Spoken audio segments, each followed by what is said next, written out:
Bueno, muchas gracias por su tiempo. Espero que estén teniendo un excelente día. Quiero darles la más cordial bienvenida al conversatorio Mecanismos y aplicaciones regulatorias de inversión de impacto en Centroamérica. Este conversatorio busca compartir con abogados in-house y profesionales de derecho información clave sobre estos mecanismos y aplicaciones regulatorias de inversión de impacto en la región.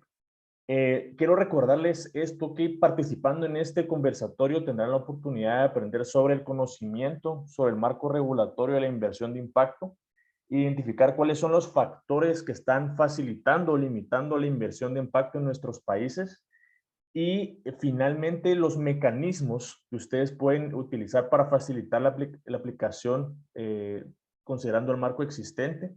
Y para ello vamos a tratar de ejemplificarlo con diferentes casos en algunos países puntuales para que los tengan, para que los puedan tener como referencia. Para ello tenemos el lujo de contar con expertos y especialistas regionales a los que me encantaría presentar a continuación con su breve biografía. Denme un segundo, por favor. Paola Fonseca es directora de Impacto y General Counsel en Viva Idea, con más de 18 años de experiencia en Derecho de Gobierno Corporativo Internacional. Tiene un MBA y Post-MBA en Lincaid Business School. Está desarrollando un PhD en la Universidad para la Paz. Fue Regional In-House Counsel para Américas y Head Governance para Iberoamérica en TMF Group. Es parte de la junta directiva de LATAM para el Global Alliance for Impact Lawyers, Women in the Profession de Costa Rica y Work Compliance Association de Costa Rica. Y también es presidente de la Asociación de Abogados de Centroamérica, miembro del Social Finance Alumni Community de la Universidad de Oxford. También nos acompaña Sofía Murillo. Sofía tiene más de 10 años de experiencia profesional en el área legal y 5 años de experiencia en capacitaciones. Se ha especializado en derecho corporativo y tributario, trabajando para distintos bufetes de abogados más grandes de Centroamérica. Se unió a Sid by como gerente para Costa Rica en 2018, buscando mejorar la calidad e innovación de los servicios legales brindados a los clientes. En su trabajo diario, Sofía gestiona la prestación de servicios que se genera de la cartera de clientes de CID en Costa Rica, coordinando con los diferentes sublíneas de EY para la prestación integral y multidisciplinaria de los servicios requeridos por las MIPYMES en diferentes etapas de madurez. Sofía se graduó de Derecho de la Universidad de Costa Rica, obtuvo su Master of Laws de la Universidad Erasmus en Países Bajos y actualmente está en proceso de obtención del doctorado de Derecho en la misma universidad. Y por último, pero no menos importante, nos acompaña también Jimena Aguilar. Ella es estudiante de licenciatura en último año de Escuela Libre de Derecho. Trabaja en la firma Aguilar Castillo Law desde el 2019, mayoritariamente en el área de derecho corporativo, y maneja parte de la coordinación de toda la iniciativa de pro bono de la firma a nivel regional. Ha participado también en 2 pasantías como colaboradora de investigación, la primera en Viva Idea, el desarrollo de estudio que se expondrá justamente en el presente conversatorio, y la segunda actualmente en la Sala Constitucional de la Corte Suprema de Justicia en el despacho de la magistrada Ana María Garro Vargas. También ha colaborado el presente año en el desarrollo de la política de inclusión financiera de personas con discapacidad del sistema de banca para el desarrollo. Como ustedes pueden ver, contamos con excelentes expertas especialistas en el tema legal, con una trayectoria impresionante, y yo también resaltaría que las 3 son costarricenses, que es algo de bastante orgullo para la región. Para el conversatorio, entonces, tendremos la siguiente agenda, se los quiero mencionar brevemente. Primero contaremos con las palabras de bienvenida a la plataforma de inversión de impacto centroamericana y de Sid by Y. Luego pasaremos al resumen y análisis del reporte del panorama regulatorio de la inversión de impacto en Centroamérica por Paola Fonseca y Jimena Aguilar. Y cerraremos con los mecanismos y normativas para facilitar la inversión de impacto en Costa Rica, el cual, por supuesto, incluirá algunas experiencias de casos, ¿verdad? Esto por Sofía Murillo. Resalto que durante todo el conversatorio se tienen contemplados espacios para realizar preguntas, por lo que desde ya los insto a que puedan en la casilla de comentarios colocar sus preguntas, sugerencias, reflexiones para que las podamos discutir, ya que este conversatorio está destinado para ustedes y para que podamos darles información relevante que puedan utilizar en su día a día. Entonces, es importante que podamos tener esa conversación para enriquecerlo. Entonces, para iniciar con las palabras, me gustaría comentarles que la Plataforma de Inversión de Impacto Centroamericana, o PIC, es una iniciativa promovida por un grupo de organizaciones privadas, públicas y sin fines de lucro que busca consolidar y promover la inversión de impacto en la región. Desde la PIC buscamos ser estos constructores del ecosistema, ayudando a cerrar brechas importantes y necesidades del ecosistema en Guatemala, El Salvador, Honduras, Nicaragua, Costa Rica y Panamá.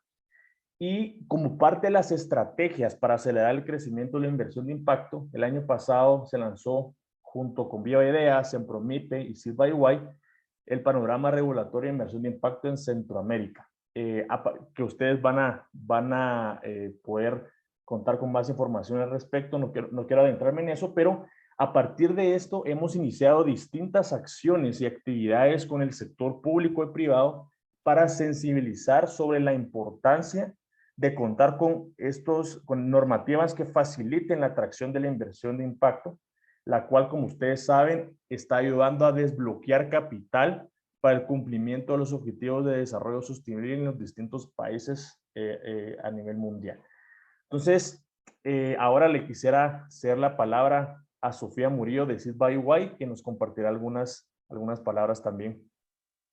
Por favor, Muchas Sofía. gracias, Juan Pablo. Gracias, te agradezco. Y bienvenidos a todos a este conversatorio. La verdad que es súper halagador poder estar acá compartiendo con ustedes el día de hoy desde una perspectiva que va más allá de la perspectiva ordinaria en cuanto a la presentación del reporte, porque nuestra intención con este conversatorio es que ustedes en su calidad de abogados dentro de las mismas empresas o como abogados dentro de una práctica ordinaria como la conocemos de bufete, puedan tener un poco más de conocimiento y acercamiento, si no lo han tenido a la fecha, sobre estos temas de inversión de impacto. La labor que ha hecho Viva Idea y la PIC en la generación de este reporte verdaderamente marca un precedente para la región, porque es algo, pues, una herramienta con la que no contábamos anteriormente, y la verdad que ha sido súper interesante participar en todo el proceso de recolección de la información que llevó a la generación de los reportes de cada uno de los países. Como dice Juan Pablo, no me quiero adentrar en el detalle del reporte, porque para eso tenemos a Paola y a Jimena acá, pero muchas gracias por acompañarnos y espero que sea pues una sesión muy interesante para todos. Muchas gracias, Sofía, por las palabras. Y bueno, miren, antes de empezar con el primer segmento, me gustaría que nos conozcamos un poco más. Esto es importantísimo para los panelistas que vayan viendo un poco de qué países son. Entonces, ahorita, Jimmy, si puedes pasar a la siguiente diapositiva. Aquí tienen un enlace, lo pueden escanear desde su teléfono móvil, ¿verdad? O ingresar al siguiente enlace en su computadora, bucla.com, y cuando le soliciten un código, aquí está el código del evento, ¿verdad? Entonces, si quieren, vamos a esperar que unos 2 minutos para que todos logren ingresar y vamos a responder dos breves preguntas.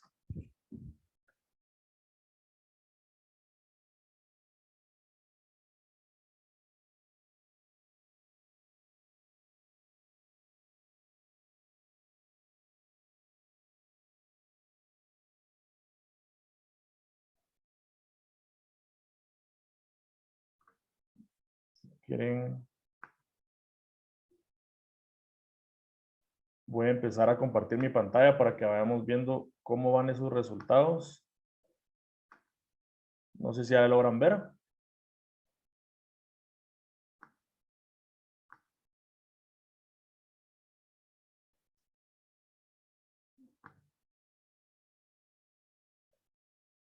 Bueno, la primera pregunta es, ¿cree que el tema ESG le resta competitividad a su empresa? Entonces acá ya están respondiendo algunos.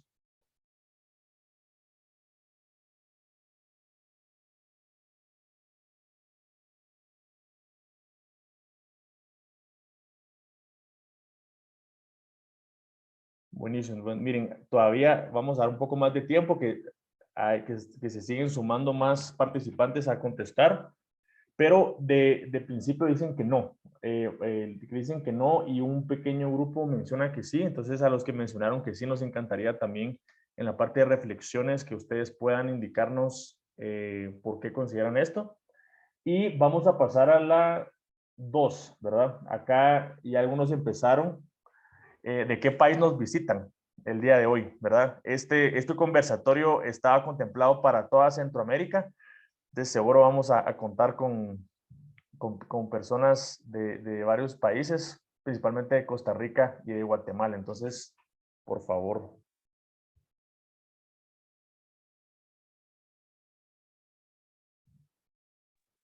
En lo que vamos viendo la respuesta, Juan Pablo, y Sí. sin ánimo a irnos pues, adelantando a lo que va a ser la presentación, sí me llama mucho la atención y creo que es súper importante poder abordar ese tema. Tenemos una pregunta en el chat de Fanny que nos pregunta qué es ESG. Entonces, me parece relevante ir introduciendo el tema para quienes nunca lo hayan escuchado anteriormente. ESG, y le pido a Paola también y a Jimena que me complementen en cualquier momento, por favor. ESG hace alusión a las palabras Environmental, Sustainability y Governance, o en español ASG también se conoce, y tiene que ver precisamente con estos tres: ambiente, sostenibilidad y gobernanza. Este acrónimo ESG o ASG se viene utilizando pues de manera general para referirse a estrategias de triple impacto. Entonces son estrategias que van más allá de la única finalidad de lucro, ¿verdad? Que es como usualmente lo conocíamos dentro del ámbito privado en las empresas, y generar, aparte del lucro para los socios o para los inversionistas de esa empresa, un impacto que va más allá hacia la sociedad y que, como les digo, puede estar familiarizado con el tema de ambiente, puede estar familiarizado con temas de sostenibilidad en general o temas de gobernanza. Y en la gobernanza hay que pensarlo como el actuar que tiene esa empresa en el sector privado, que finalmente tiene una implicación en la población en la que está operando. Doy un ejemplo: temas de transparencia, digamos, tienen que ver mucho con esta parte de gobernanza en la que la empresa publica de manera regular e, insisto, transparente hacia la comunidad precisamente cómo es el actuar que está teniendo la empresa dentro de esa comunidad, si hay algún impacto negativo, cuál es el impacto más bien positivo también que se está teniendo, y que haya una comunicación clara y franca entre comunidad y empresa puede ser uno de esos ejemplos dentro del ámbito de gobernanza. También, obviamente, sin seguir prácticas de corrupción, entre otros elementos. Así que, Pau, Jiménez, no sé si me quieren complementar en esta definición de ESG o ASG en beneficio de nuestros invitados. Sí, claro. Bueno, como es la primera vez que intervengo, todos sean muy bienvenidos. Queremos también hacer un agradecimiento a la Dirección Académica del Colegio de Abogados de Costa Rica, porque lo compartió. Tal vez por eso tenemos ese Costa Rica ahí en rojo, bastante grande. Y es un esfuerzo que también ellos están haciendo por traer temas tan novedosos como esto que les estaba comentando Sofi. Entonces, a mí me gusta, ¿verdad? A mí me gusta mucho como las historias. Entonces, la forma en la cual yo cuento la historia del ESG es más o menos así. Hace, digamos, unos 10, 15, 20 años, uno escuchaba el término responsabilidad social corporativa, ¿verdad? Y entonces responsabilidad social corporativa, no sé, la empresa ponía a una gente que fuera a pintar una escuela y hacían una donación de canastas en Navidad, y había una responsabilidad social y moral. Y aquí, como yo sé que la audiencia son abogados, ahí es, ¿verdad? Lo que resalto es una responsabilidad social y moral de la empresa en el entorno en el cual operaba. Pero después eso empezó a avanzar de un montón de formas, y los gobiernos y también las empresas muy grandes, las grandes transnacionales, se dieron cuenta de que había que ponerle un marcador de medición. Ya ahí empezamos a hablar el tema del compliance, acerca de cuál era el impacto que esas organizaciones estaban teniendo en los bienes comunes que nosotros tenemos, en el medio ambiente, en la seguridad en nuestras comunidades, en cómo procesan nuestros datos, que son nuestros, cómo aseguramos que no estén cometiendo algún acto de corrupción o alguno de estos temas. Y ahí empezó a generar ruido lo que Sophie les comentó, el tema de ESG, que es en inglés Environmental Social Governance, en español Ambiental Social Gobernanza, y es justamente eso, ver cuál es el cumplimiento que la empresa está realizando de cara a los temas ambientales. Y ahí le podemos poner todos los apellidos que queramos, ¿verdad? El apellido de su industria, el apellido de si es una empresa pública cotizada en la bolsa, el apellido de si está ubicada en el Medio Oriente, que le aplica un contexto regulatorio, o si está en la Unión Europea, que por cierto, hasta hace unos meses lanzó la primera regulación de cumplimiento de ESG a nivel global y cubre a toda la Unión Europea, y ahorita después les vamos a contar el impacto que está teniendo en todas las cadenas de valor. Y después también el mismo tema de la gobernanza, ¿verdad? Cómo la organización tiene, digamos, ese impacto y así, digamos, en cada una de las áreas que se pueden medir de la empresa. Eso eventualmente llevó a que grupos financieros fuertes y reguladores importantes del mundo empezaran a emitir los estándares. Y también para que el hecho de que hubiera una necesidad de mercado en relación con eso. Entonces ya no nos gustaba tanto ir a comprar, ¿verdad? Algo que viniera en un envase precioso, pero que tenía un montón de plástico, porque yo como consumidor no quiero generar ese impacto. Y aquí entonces me paso a la palabra impacto, que era lo que Sophie también les decía, y es que el impacto ya es contextual, ¿verdad? Entonces vengo como de la hermanita menor del impacto, que es yo quiero hacer algunas cosas buenas, responsabilidad social y moral, responsabilidad social corporativa. ESG, ay, qué problema, ¿verdad? Ya esa es como la hermana mayor que me dice, no, hay un regulador o hay una casa matriz que me está diciendo cómo andamos, en qué andamos, cómo eso se ve actualmente. Y después la inversión de impacto, que es el enfoque más grande que vamos a tener el día de hoy, ya es diferente, porque la inversión de impacto tiene 3 características importantísimas. Es intencional, es decir, yo hago inversión, dinero que yo le quiero dar a Melissa, a Cintia, a Ana Isabel, a Laura, ¿ok? Para que genere algo. Segundo, esa generación tiene que tener una rentabilidad financiera y de impacto, ¿ok? Entonces digamos que yo le doy a Diana, aquí voy a agarrarte como ejemplo para darte $100,000 unilateralmente en esta conversación, y vos me vas a pagar una rentabilidad anual por ese. Pero es una inversión de impacto. Vos me comentaste, bueno, yo voy a generar empleos formales para las mujeres y eso va a tener un impacto de X monto cuantificable en dinero. Entonces, me vas a pagar esa rentabilidad con esos 2 tipos de pago, por decirlo así. Uno, una rentabilidad financiera, probablemente un poco más blanda, y el segundo, una rentabilidad en relación con el impacto. Y ese es el tercer punto que tiene la inversión de impacto, y es que tiene que ser medible, ¿ok?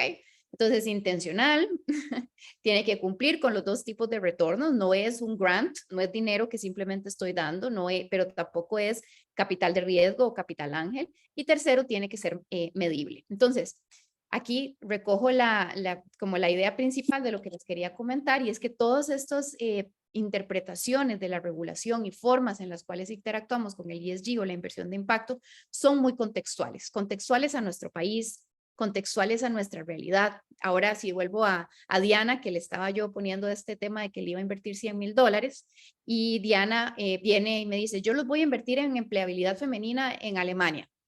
Yo, bueno, pero ¿a dónde va a estar ese impacto? Alemania tiene una tasa de desempleo 0 y hay digamos, un gap de género muy pequeño.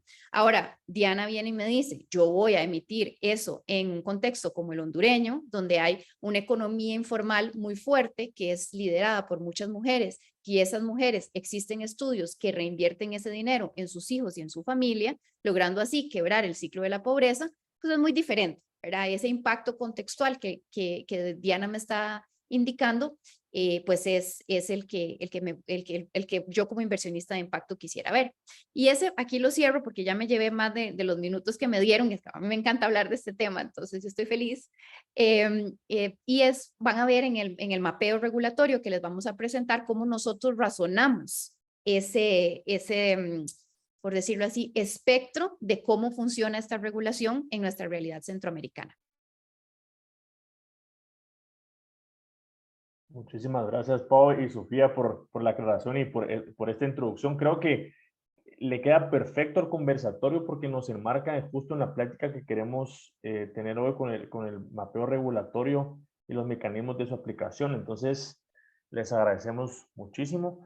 Y bueno, para esta primera parte, entonces, esta segunda parte, lo podríamos decir, quiero darle la palabra nuevamente a Paola Fonseca y Jimena Aguilar, quienes nos compartirán el resumen y análisis de este reporte Panorama Regulatorio de Inversión de Impacto en la región Centroamérica. Entonces, Pau, ya que mencionaste que de esos temas, pues, y que te encanta hablar igual, Jimmy, el escenario es tuyo. El escenario virtual es tuyo, por favor.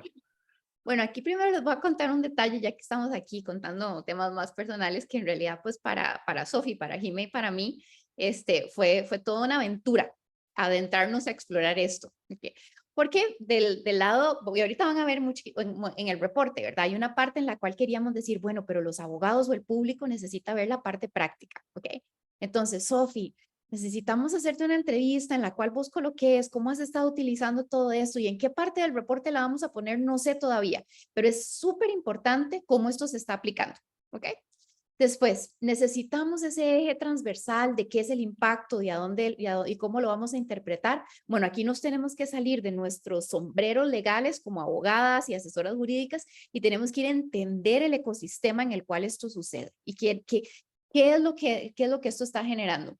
Y tercero, y ya digamos aquí sí un poco más documental, en la cual Jime, bueno, ahorita les puede contar un poquito de todo el reto de meses que fue esto, era para lograr generar la biblioteca, que ahorita también van a ver, tiene una biblioteca que ya toda la regulación, empezar a ver cada uno de esos textos, identificar cuáles de esos podían estar relacionados con los dos filtros que le estamos poniendo a la presentación. Entonces aquí, Juanpa, si quieres puedes pasar la diapositiva. ¿Ok? Bueno, aquí para irles contando un poquito, pues aparte de la anécdota, este es el índice, van a ver abreviaciones, van a ver cómo leer este reporte y después un tema por país. Entonces me quiero mover, por favor, Juanpa, al tema de cómo leer el reporte, si puedes pasar. Y acá, bueno, les hago una pequeña introducción y le dejo a Jime que nos comente bastante bien, pero lo que decidimos fue decir, ok, internacionalmente, alguien ya ha hecho estas clasificaciones, ¿cómo construimos con base en esto? Y empezamos a ver que había un organismo global que estaba impulsando las políticas públicas en relación con el tema, que ya había hecho una preclasificación, y esa era una clasificación sencilla. Entonces, eso es lo primero que hay que tener en cuenta cuando ven el reporte, y es el gobierno como facilitador, el gobierno como participante y el gobierno como regulador. Entonces, el gobierno como regulador es, bueno, hablando un poquito de ESG, ahora las instituciones financieras guatemaltecas o los bancos salvadoreños o los asesores de inversión panameños tienen que cumplir con esta regulación en relación con el impacto que se va a generar medido por parte de ESG. Después, el gobierno como participante, ya ahí empezamos a ver otros detalles. Entonces, pensemos en la figura de contratos de pago por resultados o bonos de impacto social, ¿okay? Donde el dinero saca de sus arcas recursos para colocarlos en un tercero y ese tercero lo tiene que pues ejecutar de acuerdo a un resultado positivo y medible, que es otra forma de inversión de impacto. Y el tercero es el gobierno como facilitador. Entonces, digamos que el gobierno, en lugar de que seamos nosotros en la PIC, en EY, en Viva Idea, generando este tipo de capacitaciones a la población de abogados centroamericanos, pues sería como que lo haga el gobierno. Y el gobierno invierta en hacer este reporte e informar a la gente. Y después el segundo son una serie de herramientas, y aquí van a ver que inclusive les pusimos el gráfico con las herramientas, que son los instrumentos más populares de inversión de impacto a nivel global. Entonces, primero, vemos dónde está el gobierno y segundo, vemos cuáles son esas herramientas. Y ahora, para las herramientas, Jimé, si vos pudieras explicar un poquito el contexto con el GSG y cuáles son, por favor. Claro, muchísimas gracias, Pau, y más bien bienvenidos a todos. Muchas gracias por estar acá. Continúo entonces con una de las primeras secciones que encontramos en este reporte, que en realidad se trata de una ficha general por país de información estadística que hemos recopilado de todas las leyes que analizamos. A manera de contextualización, en realidad a la luz de toda esta revolución y emergencia de modelos nuevos de inversión, como la inversión de impacto, que también acaparan modelos de estandarización estándares para reportar de las empresas como ESG, encontramos que empiezan a interactuar con panoramas regulatorios. ¿Por qué? Porque es a través de la regulación que, y sobre todo en una región como la nuestra, en donde se tiende a la normativización excesiva de todo, que encontramos que son las leyes, los decretos y en general las normas las que nos van a decir cómo podemos movernos en este ecosistema, qué puedo hacer, cómo puedo hacerlo, tanto siendo emprendedores como inversionistas dentro del ecosistema.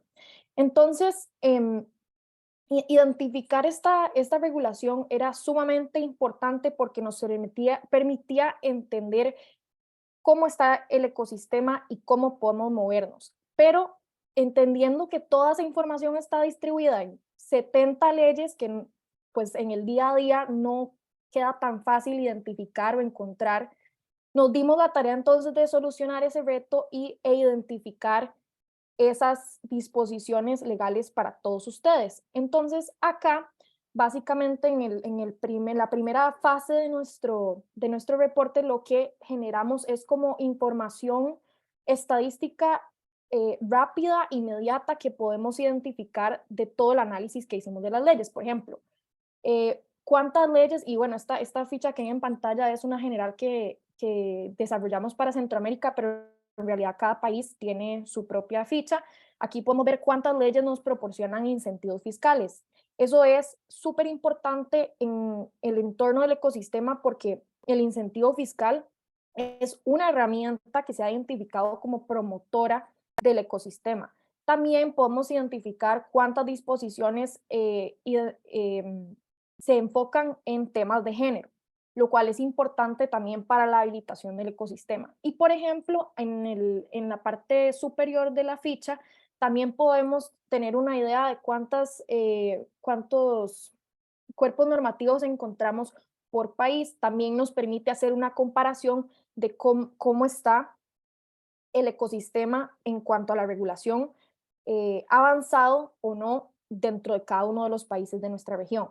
Y ahora conectando con lo que mencionaba Pau de ya propiamente el Policy Maker Toolkit del Global Steering Group for Impact Investment, este es una caja de herramientas identificadas que se pueden, que nos confirman, promocionan el ecosistema y fomentan ¿verdad? El crecimiento del ecosistema de inversión de impacto en un país.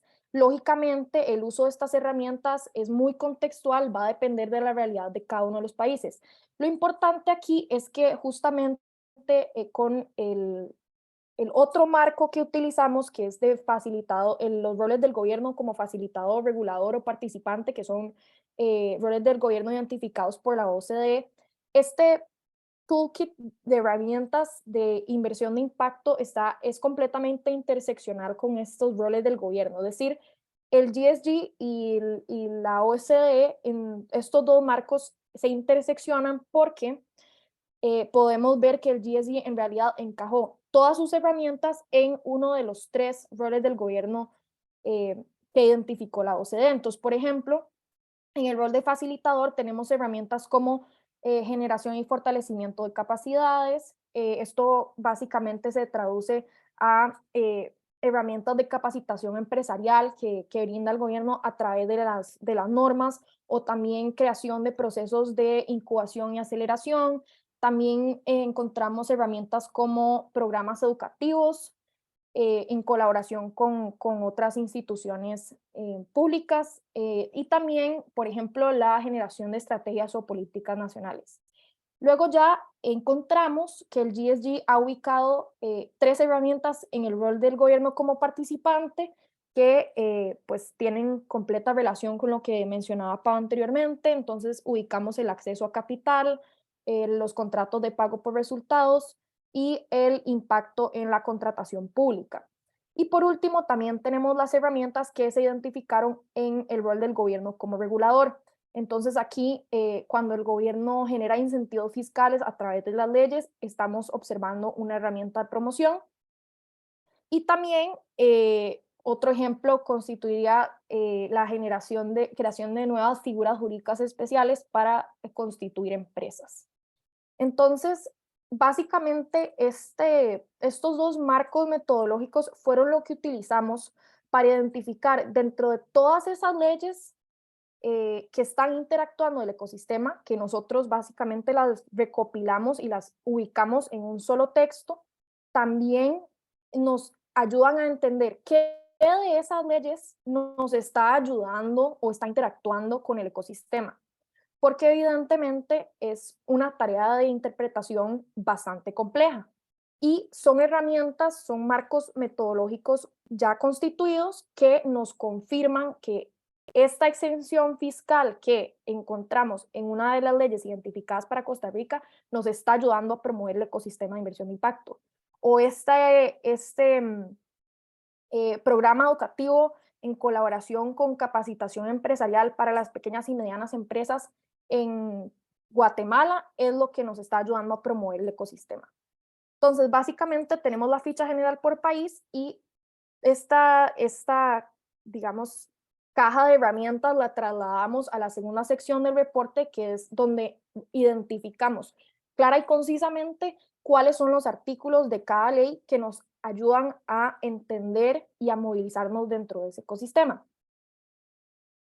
Y básicamente la tercera parte de este reporte, que es con lo que va a continuar también Sofi, es la posibilidad de analizar contextualmente cómo está interactuando este cuerpo normativo dentro de cada uno de los países, porque sabemos que más allá del texto en blanco y negro de una ley, tenemos la realidad de colores que se desprende completamente de lo que dice una norma, y más en países como los nuestros, donde tenemos realidades tan particulares, ¿verdad? Entonces, probablemente tenemos unas disposiciones sumamente innovadoras en muchísimos cuerpos normativos que en la realidad, y gracias a la validación que dieron las opiniones expertas de los abogados de CID, pudimos confirmar que realmente tal vez en la práctica no tienen tanta ejecución como debería.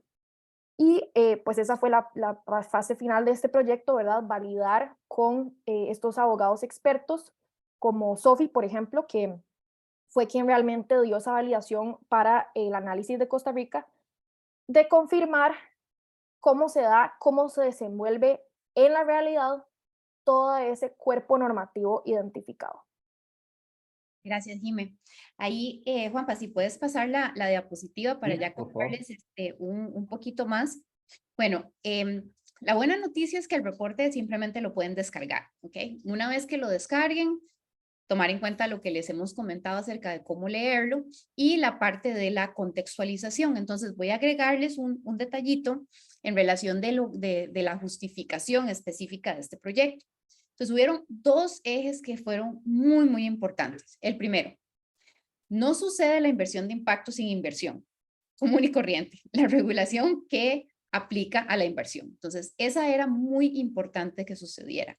Y segundo es que el vehículo más común para acceder a la inversión de impacto en la región es por medio de una pequeña o mediana empresa, de hecho también micro y pequeña empresa. ¿Por qué?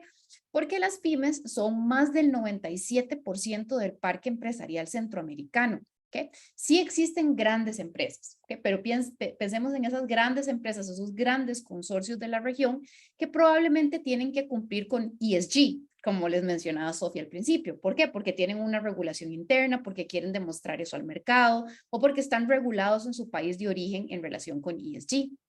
El resto de las organizaciones, que son las que son muchos clientes de la mayor parte de los abogados en la región, son una empresa pequeña que necesita capital de trabajo. Ahora, este tipo de empresa pequeña es un tipo de empresa pequeña particular, porque es un tipo de empresa pequeña que está generando un valor al ecosistema.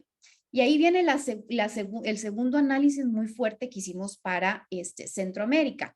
Y es que Centroamérica tiene retos muy importantes y transversales que cualquier iniciativa, no cualquiera, pero la mayor parte de las iniciativas que ayuden a cerrar la brecha de esos retos sociales pues se convierte en un tipo de impacto positivo para la sociedad.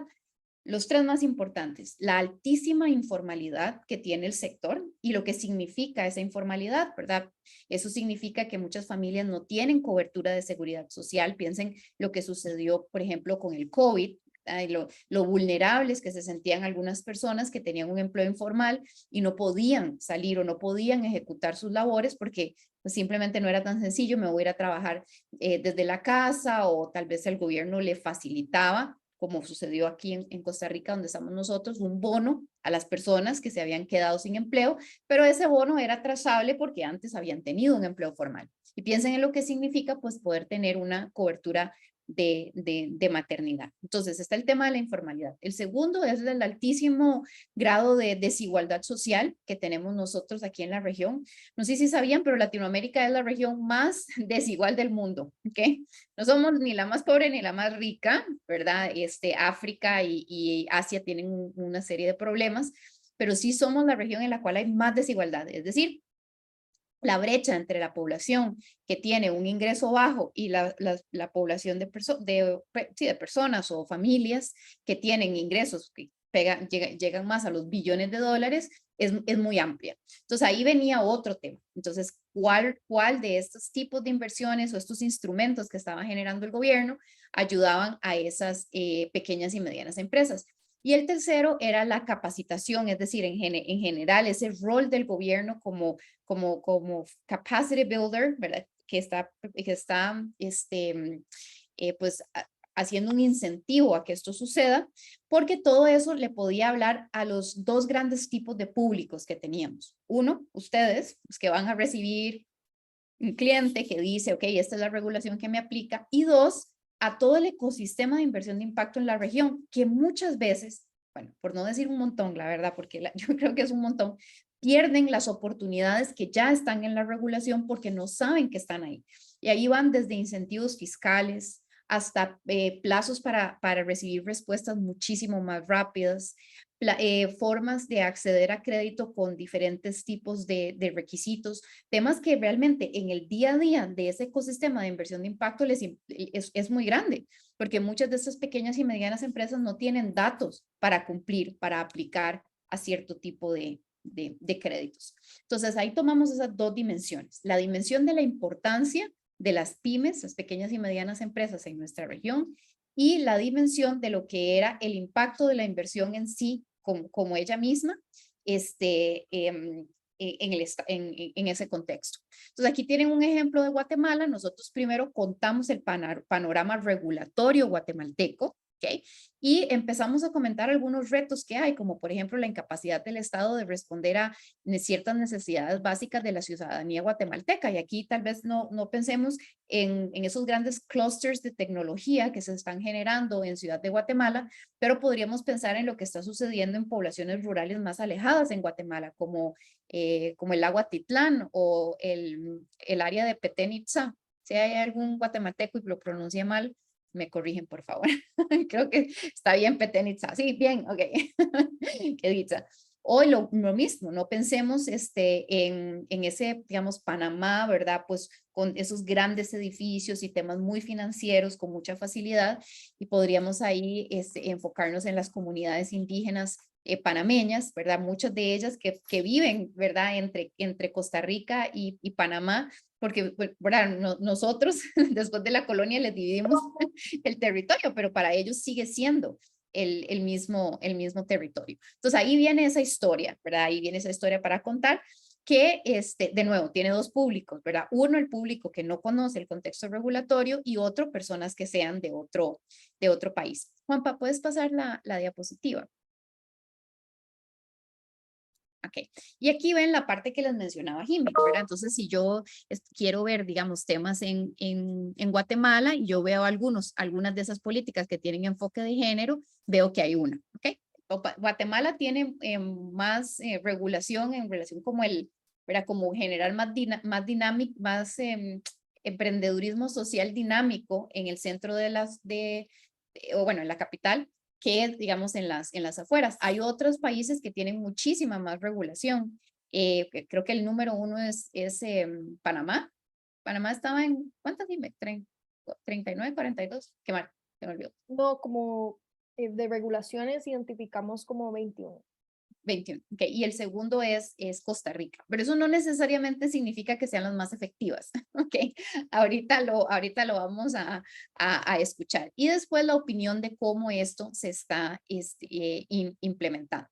Ahora, por la audiencia, ¿verdad? Lo que nos comentaron al inicio, hay, digamos, una parte de esta regulación que le habla a yo como in-house counsel de una empresa global, ¿verdad? O una empresa regional, diciéndoles, está esta regulación que debo tomar en cuenta para el cumplimiento de ambiental, social, gobernanza en mi organización. Entonces, esa información también está ahí en el reporte, pero el reporte le pone este otro grado no quiero decir complejidad, pero quiero de colaboración, de también lograr que los que son llamados emprendedores sociales en la región puedan entender cuál es el contexto.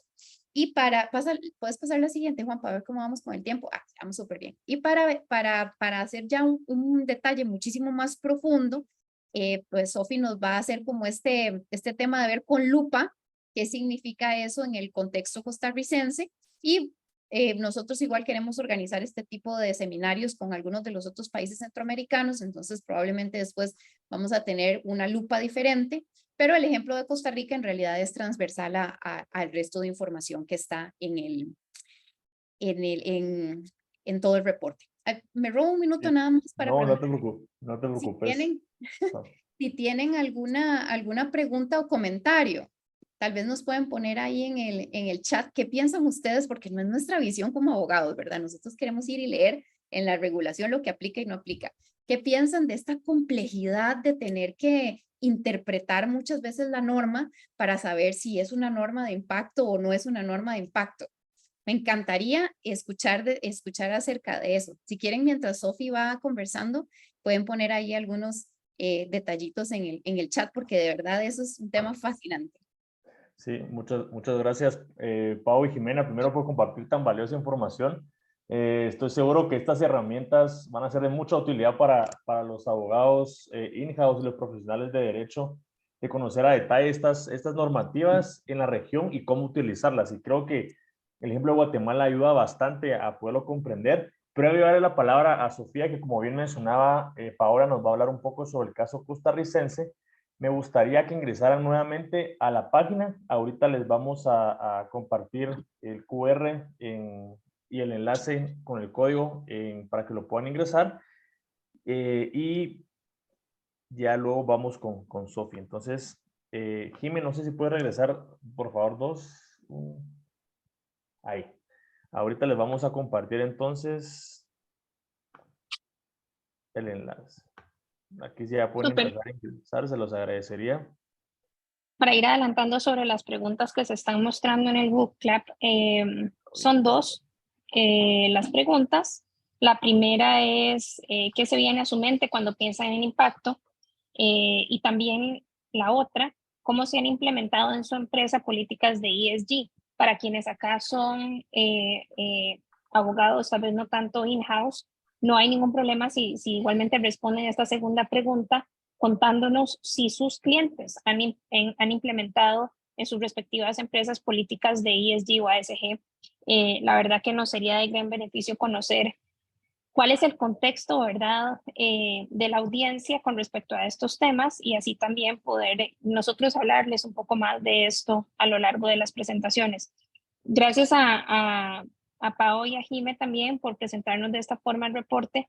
Y yo también quisiera, haciendo también un ligamen antes de pasar al caso de Costa Rica, como decía Juan Pablo, utilizar el ejemplo de Guatemala, porque en efecto ahí nuestros colegas de Guatemala precisamente hacían la acotación en cuanto al rol que el gobierno tiene en la generación de todo este ecosistema de inversión de impacto, la regulación respectiva a ese ecosistema.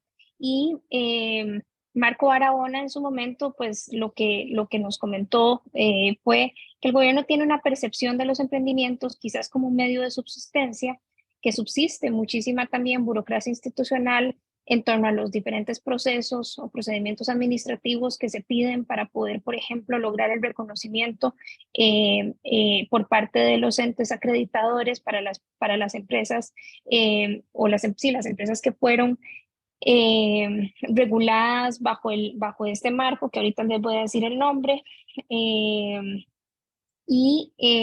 Adicionalmente, nos mencionaba Marco en ese momento que aún así existe una gran presión del mercado para que se fomente la inversión en el ecosistema. Entonces tenemos como dos fuerzas que se están, y eso creo que es una realidad, insisto, o un ejemplo que nos sirve para efectos del resto de la región centroamericana.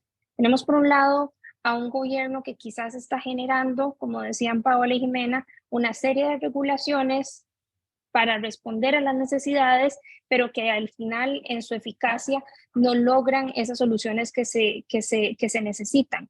Definitivamente, si el gobierno asume ese rol en el que, o de alguna u otra forma, finalmente pone una serie de trabas institucionales para que las empresas puedan beneficiarse de las diferentes disposiciones normativas, entonces terminamos en nada. Y ese es un punto muy importante que consideramos se tiene que lograr superar.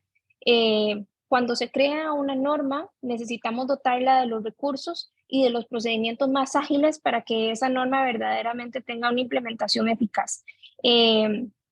Sí, también, o tras de todo, consideramos que estos temas están subsumidos al tema de empresas que lo que están es en vías de subsistencia nada más. O sea, estamos hablando de la señora, por ejemplo, que fabrica empanadas para venderlas diariamente, o del señor que está con su tiendita de abastecedor dentro de una comunidad. Quizás perderíamos de la vista la necesidad más amplia que existe en empresas grandes, globales, que quieren generar inversión de impacto, pero que de alguna forma no siente que exista un cuerpo normativo que se los permita.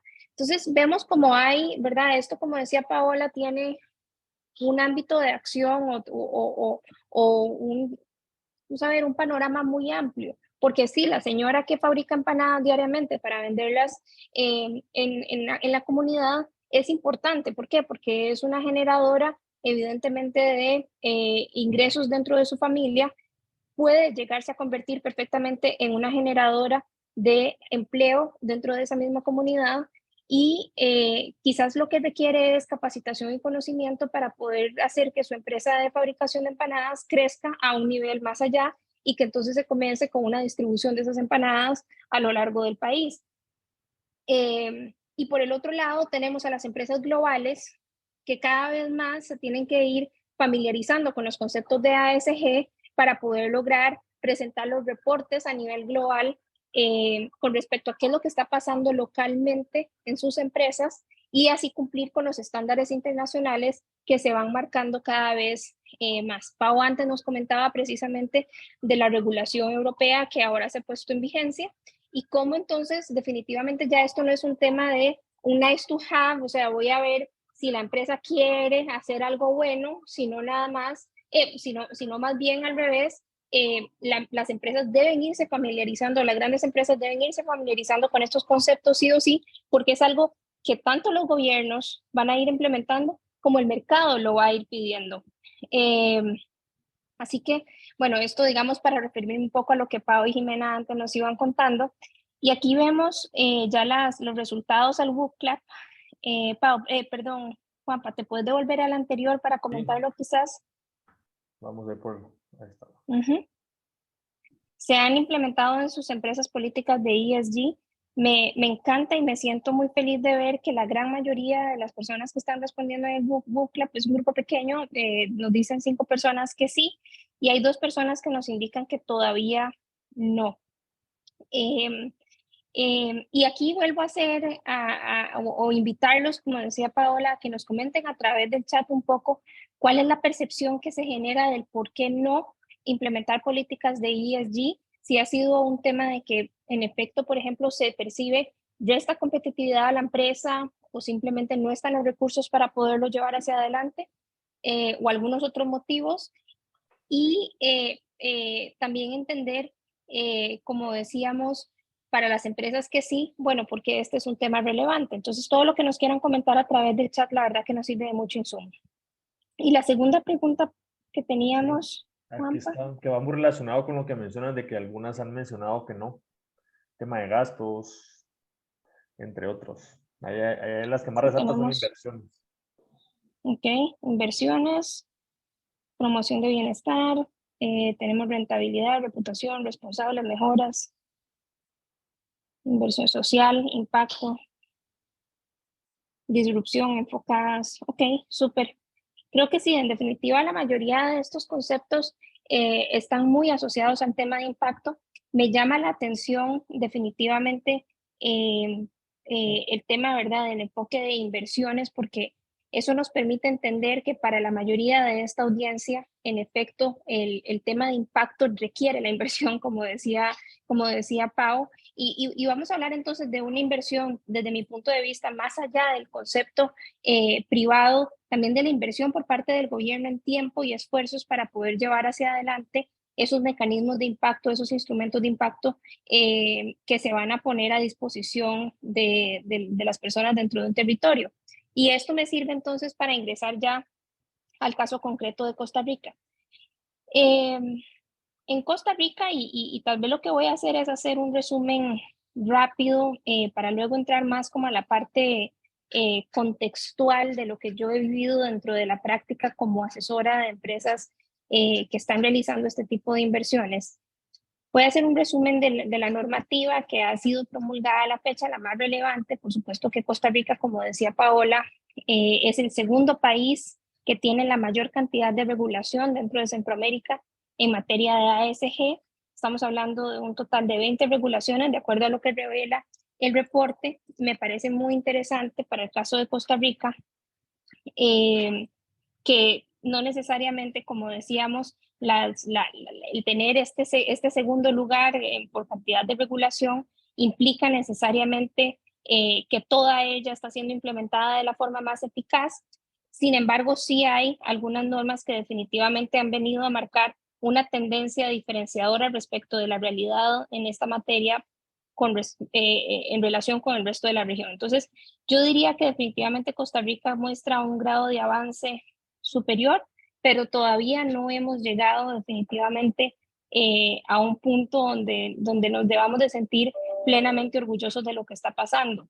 ¿Y por qué digo esto? Bueno, vuelvo a resaltar el tema de la necesidad de que los decretos ejecutivos que se emiten para efectos de la implementación y los procedimientos adecuados para los administrados sean claros al poder acceder a los beneficios que se establecen dentro de esta legislación. Entonces, Costa Rica, digamos, o el gobierno costarricense hasta la fecha definitivamente ha tenido un rol de regulador dentro de política de ASG.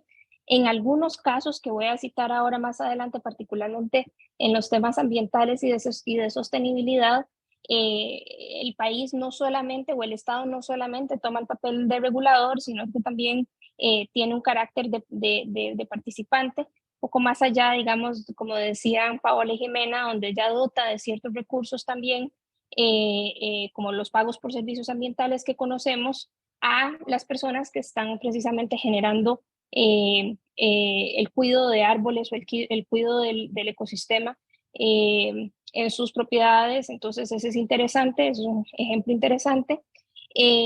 Pero sí, definitivamente la cantidad de normativa que tenemos es exhaustiva. Para citar, como les decía, alguna de esta normativa, tenemos en primer lugar la ley de fortalecimiento, quisiera citar en primer lugar la ley de fortalecimiento de las pequeñas y medianas empresas. Esta fue una regulación que se emitió en el año 2002. La ley tiene un capítulo de coordinación institucional y facilita las vías para organizar el cumplimiento de la ley y tiene capítulos con respecto a los criterios y las medidas de seguimiento que se van a seguir en esa coordinación institucional. De hecho, es esta norma la que permite la coordinación entre el MEIC y el MINAE para facilitar a las MIPYMES acceso a tecnologías ambientales sanas y mejorar el conocimiento de las regulaciones. También, para que lo tengamos en cuenta, en esta normativa se genera el ecosistema o la regulación para FODEMIPYME, y el reglamento de la ley viene a robustecer las herramientas que se establecen dentro de la norma y hace reconocimiento de algunos conceptos como incubadora, emprendimiento social, emprendimiento de alto impacto. Entonces vemos que ya se van incorporando dentro de la normativa algunos conceptos cruciales, digamos, dentro de esta materia. No se ha llegado a la fecha, sin embargo, ni en esta ley, ni en ninguna otra de las normas del ordenamiento jurídico costarricense, llegado a definir qué se entiende por inversión de impacto. Y la inexistencia de esta definición puede hacer precisamente que no se tenga mapeado como uno de los objetivos primordiales para el gobierno, y pues es algo que definitivamente podría trabajarse. El reglamento o el decreto ejecutivo que les venía contando también estableció la creación de los CREA MIPYMES, que eran centros públicos privados dedicados al acompañamiento de MIPYMES. Sin embargo, recientemente estos CREA MIPYMES fueron sustituidos por la iniciativa de los centros de desarrollo empresarial. Para quienes no lo hayan escuchado, los centros de desarrollo empresarial están siendo promovidos principalmente y gestionados por parte del Instituto Nacional de Aprendizaje, quien hace contrataciones de empresas privadas para que faciliten los servicios dentro de los centros de desarrollo empresarial, y estos centros de desarrollo empresarial lo que dan es asesoría en diferentes materias a las empresas, a las pequeñas y medianas empresas dentro de cada uno de los hubs que fueron establecidos. Entonces hay en Chorotega y hay en otras regiones del país, la mayoría ubicadas, al menos un hub dentro de cada una de las provincias. Entiendo que andábamos aproximadamente, la última vez que revisé, hay como 6 centros de desarrollo empresarial, me puedo estar equivocando en el dato, pero es interesante la labor que estos centros de desarrollo empresarial vienen haciendo, porque entonces a través de los profesionales que están en los centros, las empresas acuden a ellos en diferentes materias. Pongo el ejemplo, recientemente me uní a uno de los webinars de los centros de desarrollo empresarial, donde se hablaba, por ejemplo, de temas de determinación de precios. Y entonces las empresas pueden acudir no solamente a los webinars, sino también ahora sí a una asesoría 1 a 1, en la que de la mano con el profesional, la empresa puede pues entender mejor cuál es la metodología de precios que va a seguir. Lo cierto del caso es que no hay ninguna pequeña y mediana empresa en Costa Rica que tenga tiempo para todo, ni que sea experta en todo. ¿Y por qué menciono esto? Porque el día a día dentro de una pequeña empresa puede hacer que el emprendedor no tenga tiempo para sentarse a pensar, por ejemplo, en su estrategia de crecimiento, o no tiene tiempo o no tiene los recursos, insisto, para sentarse a analizar si, digamos, es el momento para acceder a un financiamiento específico que le permita pues comprar una máquina que eventualmente le va a facilitar este proceso u otro. ¿Por qué menciono esto? Porque entonces el Centro de Desarrollo Empresarial busca precisamente cerrar esas brechas de conocimiento y tener de forma gratuita para las empresas profesionales que les colaboren en esos procesos. Los CDEs fueron financiados a través de la Ley de Sistema de Banca para el Desarrollo y, como les digo, encomendados a través de la Ley de Sistema de Banca para el Desarrollo en la gestión por parte del INAH. También es importante, ahora que estoy hablando de la Ley de Sistema de Banca para el Desarrollo, pues que tengamos en cuenta que esta ley, a ver, no es un banco, la ley no genera un banco en sí mismo, más bien tiene 3 fondos diferenciados. En primer lugar está el Fondo Nacional para el Desarrollo, que es el FONADE. Tenemos también el Fondo de Financiamiento para el Desarrollo, FOFIDE, y el Fondo de Crecimiento para el Desarrollo. Y autoriza la misma ley modelos de capital semilla y capital de riesgo. Ahora, en cuanto a la parte, hablemos, digamos, de acceso al crédito que se genera a través de la ley.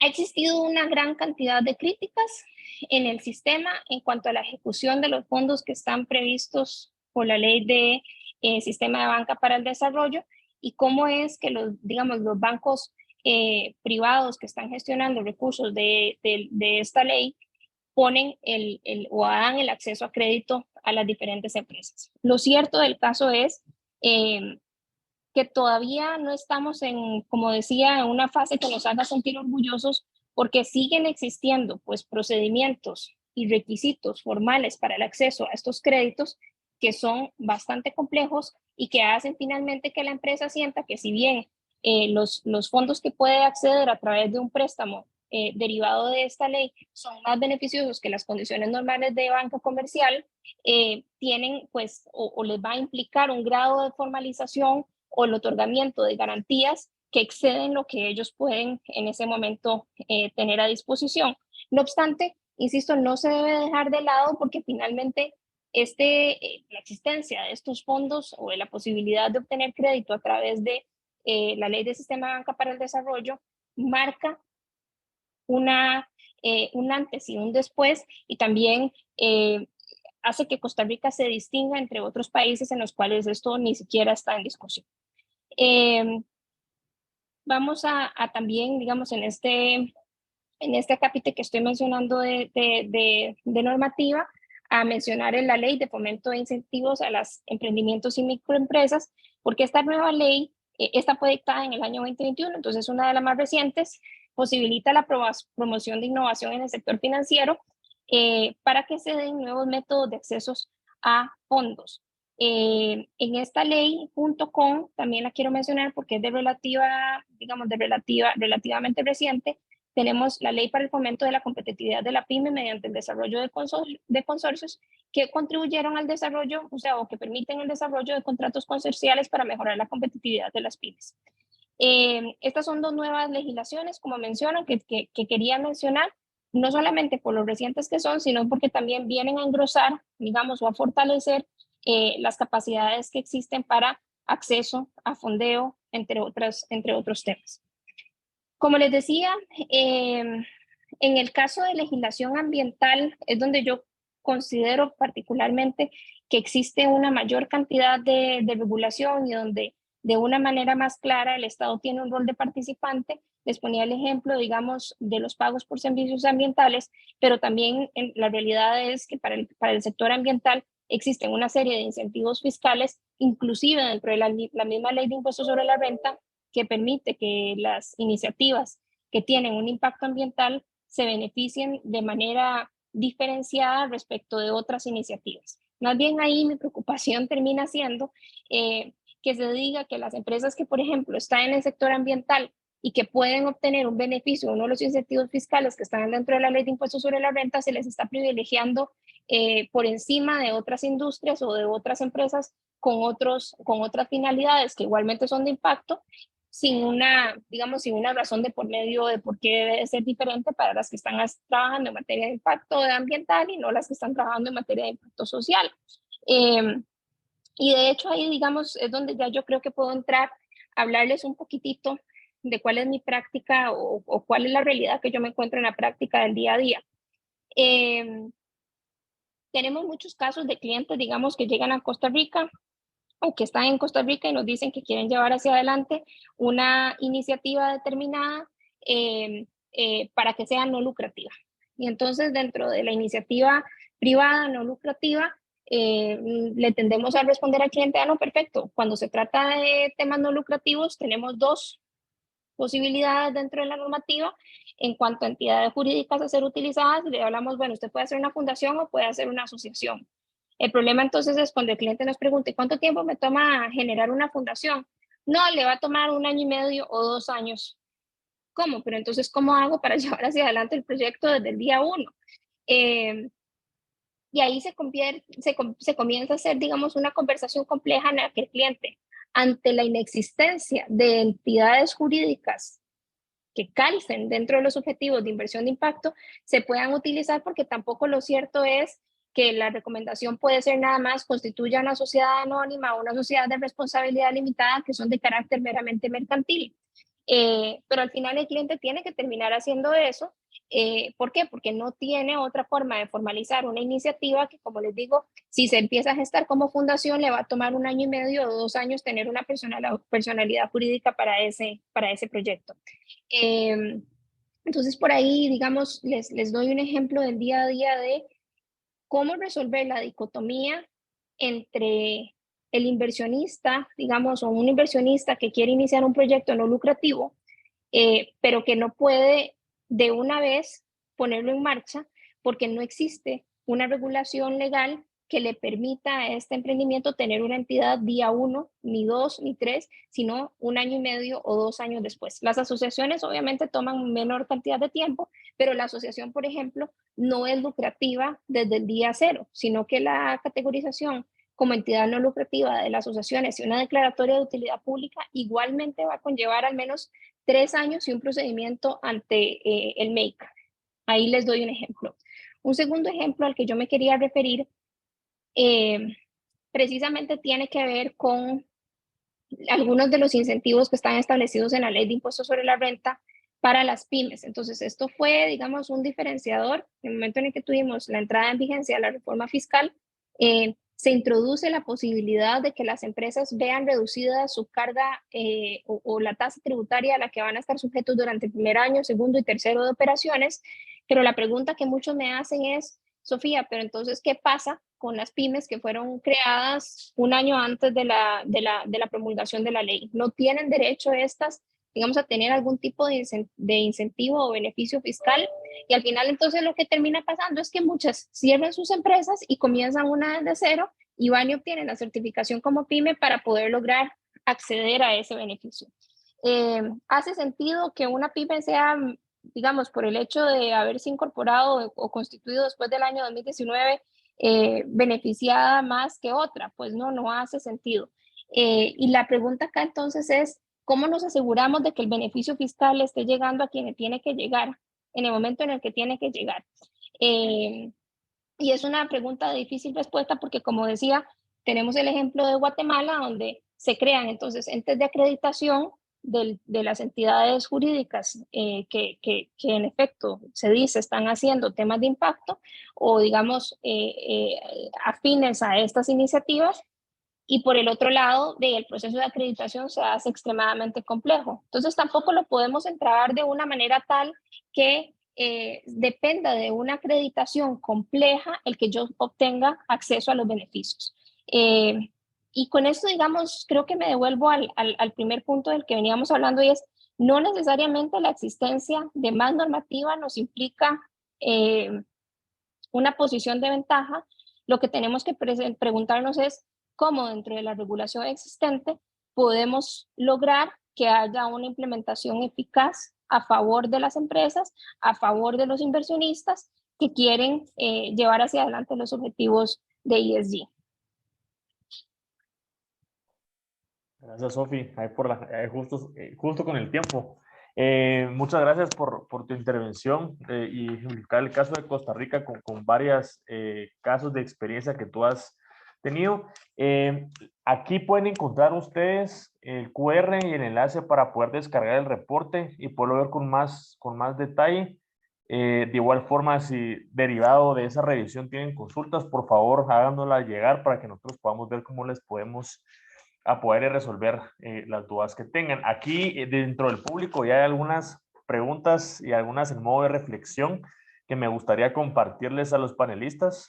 De igual forma, todavía les abro el espacio a las personas que deseen seguir preguntando.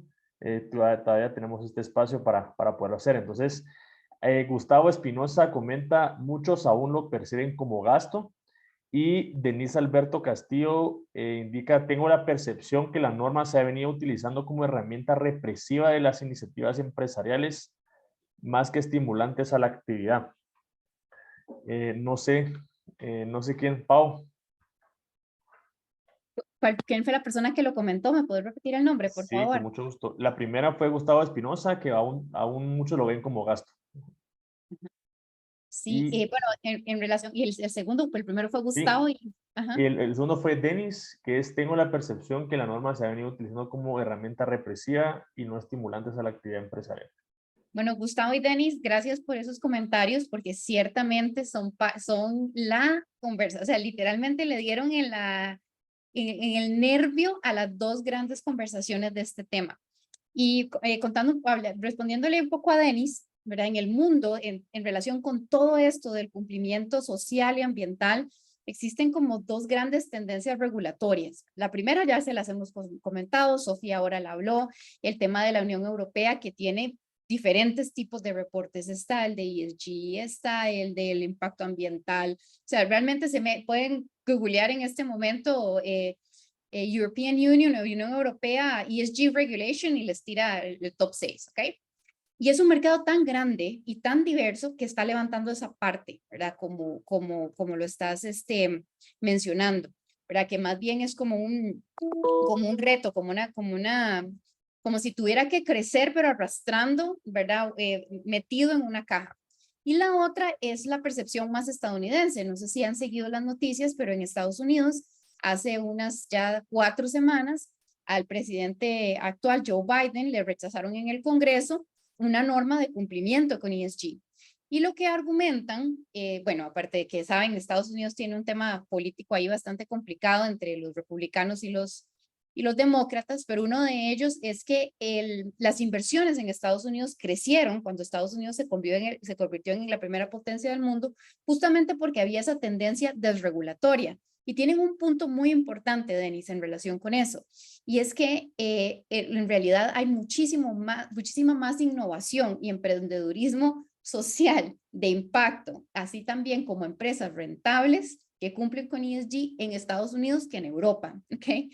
Y Estados Unidos argumenta que es un tema de libertad de mercado, ¿verdad? En el cual pues es el consumidor el que de cierta forma impone eso. Ahora, ahí, ¿verdad? Latinoamérica o hablando como Centroamérica, pues siempre tenemos que ir en un justo medio, porque tal vez ese comentario, Denis, es muy real para la industria, ciertas industrias en las cuales vos estás observando, pero podría ser catastrófico o muy malo para algunas otras. Y yo sé que tal vez es muy intuitivo pensar en el tema tal vez de los hidrocarburos o el tema ambiental, pero piensen también en un sector como el sector de la educación. Pero el sector de la educación tiene que cumplir con cierto reglamento para decir que realmente está generando educación que deriva en empleabilidad, ¿verdad? Porque todo el tema del modelo social, de que las personas estudien y que tengan grados académicos, es que eso pueda derivar en un tema de tener un empleo. Entonces, estás justo en el punto, muy en el punto, con una narrativa bien distinta en las dos grandes potencias o puntos geográficos del mundo que generan más prosperidad económica, pero hay un justo medio ahí para hacerlo. Y después el tema anterior, el que mencionaba Gustavo, justamente, o sea, hace poquito estaba escribiendo un artículo para una revista latinoamericana de abogados que se llama Latin Lawyer, y, ¿verdad? Me preguntaban, o sea, ¿puedo escribir un tema de la perspectiva de ESG o qué es ESG en la región latinoamericana? Y yo les decía, la verdad es que lo que me gustaría es escribir es cómo los in-house counsel o los abogados de firma pueden aportar valor a la sociedad, demostrando cómo ESG es realmente un factor de agregar valor a la empresa. ¿Okay?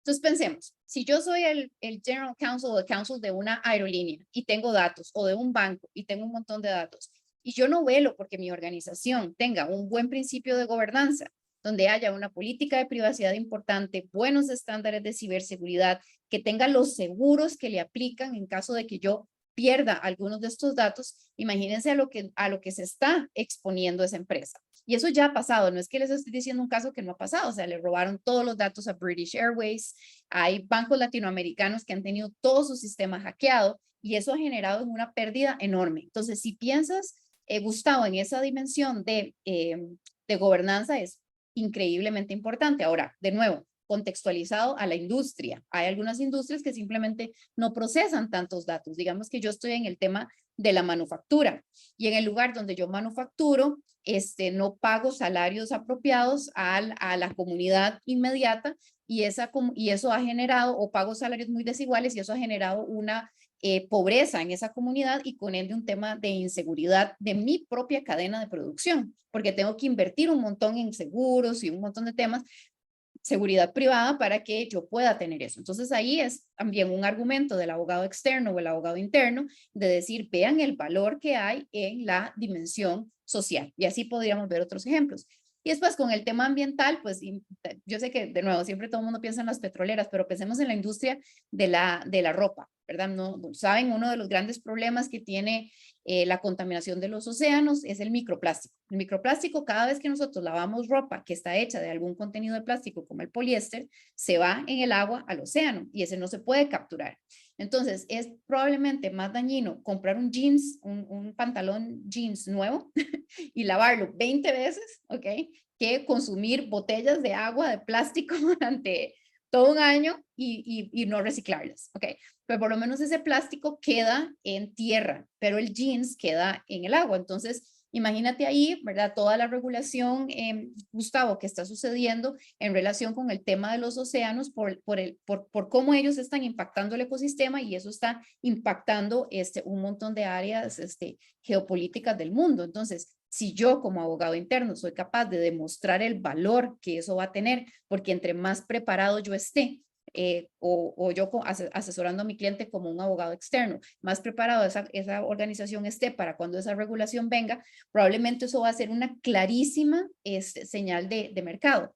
Y termino con un eje más transversal, y es que al igual que están las bolsas de valores en las cuales está el Nasdaq, ¿verdad? En fin, todo el S&P 500, también existe el S&P 500 for Sustainability, y las empresas que se están cotizando ahí son empresas increíblemente rentables que pueden acceder a otro tipo de créditos en su o aportar más a su cadena de valor solamente por el hecho de tener esos reportes. Entonces, es un tema de 2 puntos, percepción.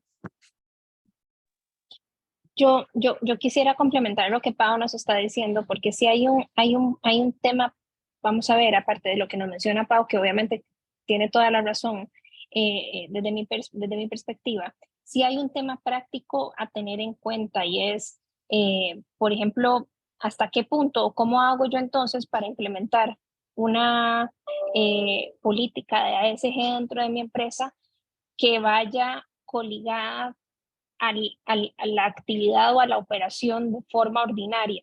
¿Por qué estoy diciendo esto? Porque si lo seguimos viendo nada más como el programa social, por ejemplo, o el programa de responsabilidad que tiene la empresa de ir a sembrar 50 árboles al Parque de la Sabana y entonces de esa manera estoy contribuyendo al ambiente, pero esto al fin y al cabo no tiene nada que ver con mi operación diaria, puede ser entonces sí percibido como un tema de un gasto de tiempo, un gasto de dinero, y no necesariamente que haga una contribución o un impacto del día a día en el gestar de la organización. Por eso, para mí el concepto o a la hora de implementar una política de ESG, esta tiene que ser vista como parte del día a día de la empresa y entender, digamos, que dentro de la misión y la visión que tiene la empresa está incorporado el elemento de ASG, sea porque la empresa ha decidido, por ejemplo, adecuarse a uno de los objetivos de desarrollo sostenible, sea porque la empresa ha decidido que este va a ser su objetivo puntual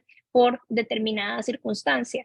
Y aquí, Pau, de hecho hago la acotación de, bueno, lo difícil que puede ser llegar a justificar un gasto deducible ante el Ministerio de Hacienda cuando lo que yo tengo es un programa donde voy y siembro árboles o donde yo tengo un programa y voy y pinto una escuela, porque entonces perfectamente me pueden hasta cuestionar precisamente cómo este gasto que usted tuvo es parte de su generación de renta ordinaria y si se justifica o no se justifica.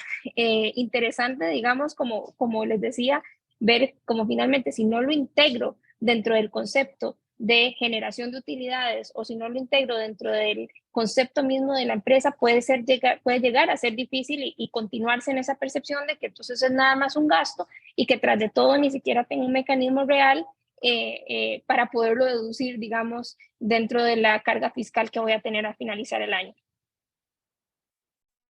Muchas gracias, Sofía y Paola, por la intervención. Ya estamos justos con el tiempo, entonces, pues nuevamente muchas gracias a todos y a todas por participar en el conversatorio de mecanismos de aplicaciones regulatorias de inversión de impacto en Centroamérica. Fue un gusto compartir con cada uno de ustedes. Esperamos que este espacio haya sido enriquecedor y beneficioso para ustedes como profesionales de derecho de abogados in-house de las empresas. Sabemos que esto es únicamente una introducción, un acercamiento y estamos convencidos que esto va a ser solo el inicio de muchas actividades que vamos a desarrollar en conjunto con Seed by UI, BioIdea y la PIC. En el transcurso de estos días van a recibir a su correo electrónico una breve encuesta de satisfacción. Una vez la hayan completado, podrán ver la grabación y descargar documentos complementarios. Esta encuesta para nosotros son claves para poder conocer sus opiniones y poder ir mejorando en las próximas actividades. Y por último, les invito a que sigan la plataforma de inversión de impacto centroamericana, Viva Idea y Seed by EY, para que puedan estar actualizados sobre las acciones e iniciativas que se están implementando en la región en cada una de estas organizaciones. Entonces, sin más que añadir, les deseo un excelente miércoles y espero que estén bastante bien. Un fuerte abrazo. Un abrazo a todos, muy buen día. Hasta luego. Gracias, buen día. Gracias, hasta luego.